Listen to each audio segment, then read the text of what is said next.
Welcome to new TV Telugu. Uttarandhra అభివృద్ధిలో భోగాపురం అంతర్జాతీయ విమానాశ్రయం ఒక సరికొత్త అధ్యాయాన్ని లిఖించబోతుందని డిప్యూటీ సీఎం పవన్ కళ్యాణ్ అన్నారు. ముఖ్యమంత్రి చంద్రబాబు నాయుడు మార్గదర్శకత్వంలో ఆంధ్రప్రదేశ్ అగ్రగామి రాష్ట్రంగా మారబోతుందని ధీమా వ్యక్తం చేశారు. ఈ సందర్భంగా ప్రధాని నరేంద్ర మోదీ నాయకత్వంపై ప్రశంసలు కురిపించారు.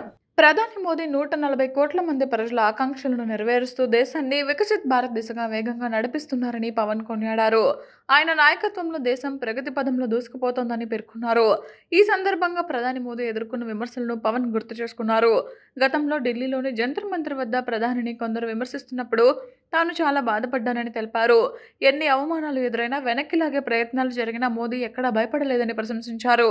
మోదీ లాంటి ప్రధాని దేశానికి లభించడం అందరి అదృష్టమని, తనను దూషించిన వారిని కూడా క్షమించే గొప్ప గుణం ఆయనదని పవన్ కళ్యాణ్ చెప్పుకొచ్చారు. ఈ సందర్భంగా మనందరం ఒక నిర్ణయం తీసుకోవాలి. పండ్లున్న చెట్టుకి రాళ్ళేస్తారంట.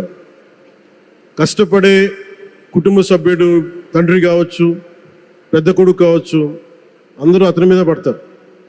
నువ్వు ఎక్కువ కష్టపడు, ఎక్కువ తిట్లు తింటావు. అలాంటిది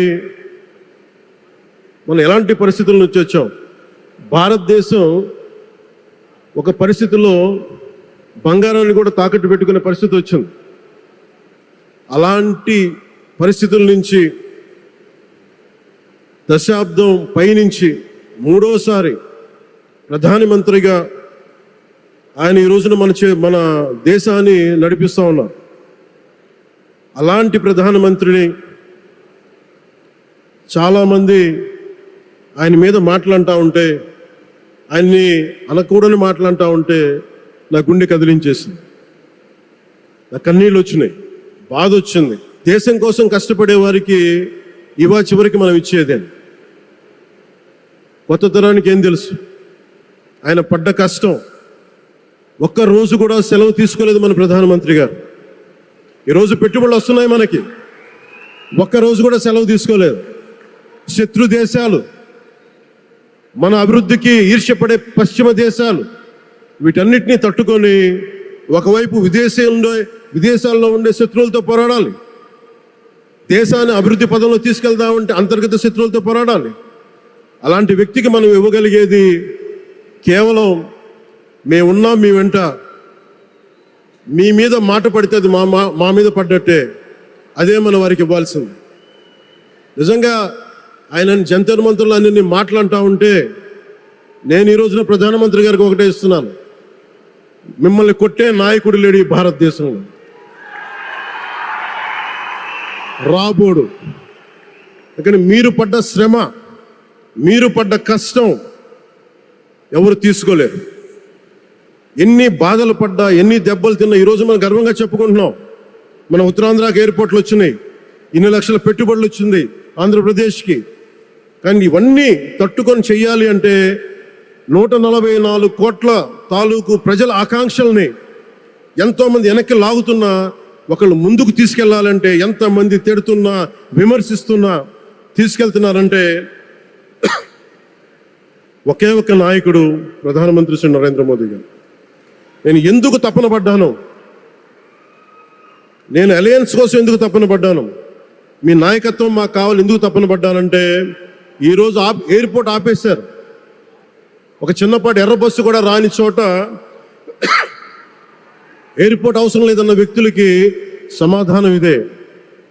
ఇన్ని వేల మందికి ఇన్ని వేల కోట్ల పెట్టుబడి వచ్చింది అంటే ఆశీస్సులు కావాలంటే, దేశం కోసం నిలబడే నాయకుడికి మన అండగా ఉంటే ఏం జరుగుద్ది అంటానికే ఈ భోగాపురం ఎయిర్పోర్ట్ ఈరోజు ప్రారంభోత్సవం నిలువెత్తు నిదర్శనం.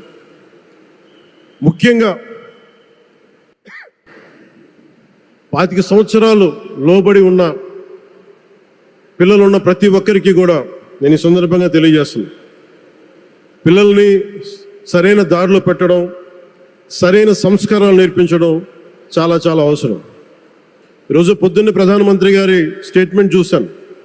ఆయన తిట్టిన, ఎన్ని దూషించారో వారిని కూడా పెద్ద మనసుతోటి క్షమించారు ఆయన.